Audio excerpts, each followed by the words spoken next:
Una comisión del Congreso de México viajará a Estados Unidos para intentar frenar un impuesto a las remesas que envían los migrantes. Esta iniciativa es discutida actualmente por legisladores estadounidenses.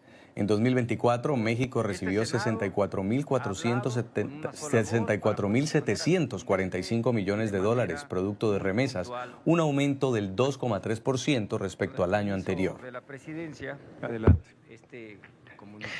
La gestión del viaje viene luego de que la presidenta Claudia Sheinbaum rechazara el miércoles esta iniciativa al citar un comunicado del Senado mexicano que la califica de arbitraria e injusta.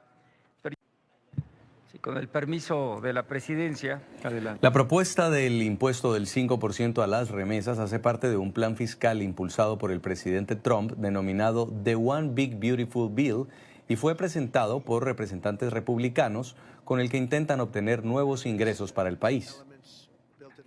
De ser aprobado, este impuesto afectaría a más de 40 millones de personas en el país. Según cifras del Banco Mundial, las remesas enviadas a los países de origen de los migrantes que están en Estados Unidos fueron de unos 656 billones de dólares en 2023.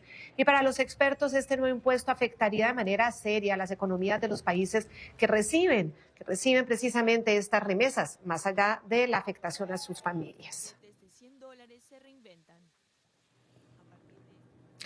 Este es nuestro tema de análisis hoy aquí en el Informativo USA y saludamos en México a Fausto Pretelin, analista internacional, fue profesor investigador en el Departamento de Estudios Internacionales del ITAM y es editor y columnista en El Economista. Fausto, bienvenido, gracias por estar aquí con nosotros. ¿Y cuál es el impacto concreto para las familias mexicanas? ¿Qué tanta proporción de los mexicanos se alimentan de estas remesas? Bienvenido. ¿Qué tal? Me da mucho gusto saludarles. Digamos que las remesas es la primera fuente de ingreso que viene del exterior hacia México. Hace muchos años era el petróleo, pero ya son las remesas la primera fuente de ingreso.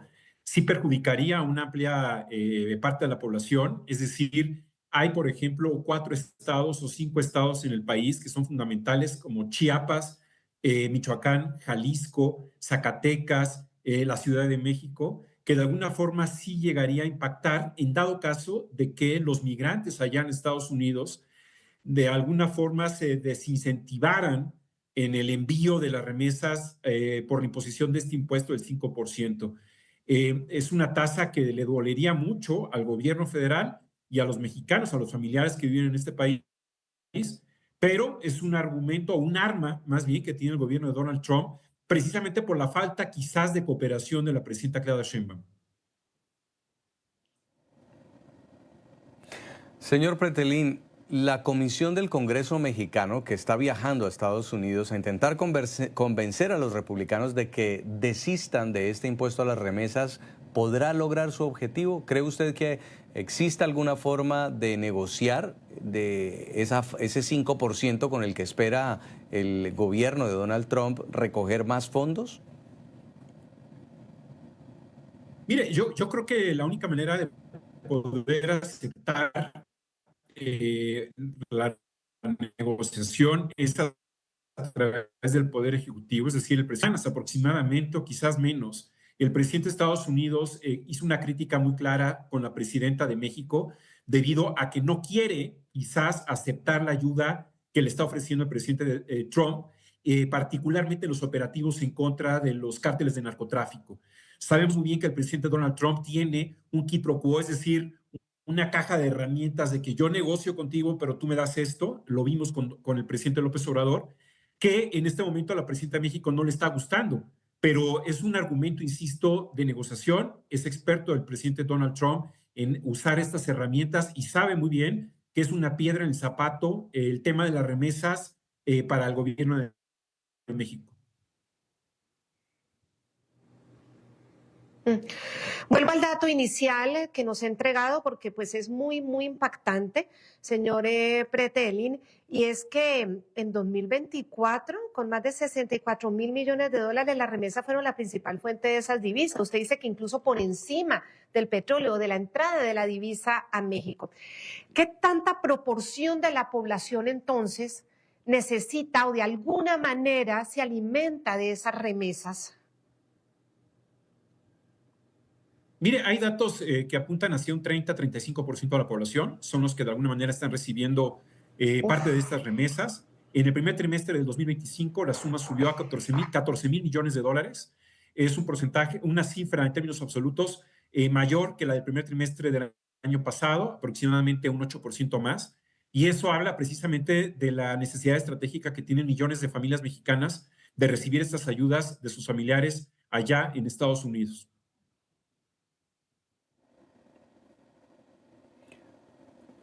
Quisiera terminar preguntándole, señor Pretelín, si ese 5% se concreta, al final el inmigrante, indocumentado o no, que va a tener que pagarlo, ¿cree usted que va a seguir mandándolo? ¿Solamente que va a tener que asumirlo o se va a buscar canales distintos para enviar ese dinero a su país?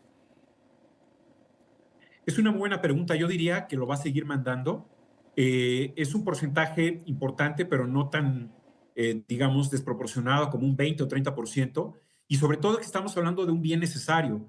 Yo pondría el ejemplo análogo como la gasolina, es decir, en términos económicos tiene una demanda inelástica. ¿Qué significa eso? Que aunque usted le suba un 5% o un 10% al litro, al galón de la gasolina, no se va a ver reflejado en la misma proporción en la disminución de la demanda. Estamos hablando de un bien necesario como la gasolina para los automóviles, pero yo creo que hablando de las remesas, es un bien mucho más necesario y de esa manera los mexicanos que viven allá en Estados Unidos seguirán enviando sin lugar a dudas las remesas, el apoyo a las familias mexicanas. Algunas cosas, señor Pretelín, que deba hacer la presidenta Sheinbaum para evitar esto, para evitar este daño tan duro que implicaría, decimos, a más de 40 millones de personas, de habitantes mexicanos. ¿Qué debería hacer, sobre todo de cara a a un gobernante como Donald Trump, que es de este tipo de decisiones? Mire, yo le resumiría en una palabra, cooperación. México debe de cooperar con el gobierno de Donald Trump en materia de seguridad. Hay que recordar que para Estados Unidos la seguridad en México es una seguridad doméstica, no es una seguridad de un tercer país o de una política exterior. Representa la seguridad para Estados Unidos. Ya lo ha dejado muy claro el presidente Donald Trump, lo sabe muy bien la presidenta de México y creo que cometería un grave error si solamente habla de la soberanía y de la no injerencia hablando de Estados Unidos. Nos estamos jugando el TEMEC, que es el seguro de vida para millones de mexicanos, para todo el país, y nos estamos jugando la cooperación y la confianza de Estados Unidos. Creo que debe de apuntar mucho la presidenta de México a la cooperación. Pues a Fausto Pretelin, analista internacional, profesor investigador en el Departamento de Estudios Internacionales del ITAM y editor columnista en El Economista. Muchísimas gracias, muy claro su mensaje. Muchas gracias porque es un tema que impacta demasiado. Muy amable. Es un gusto hablar con ustedes. Gracias.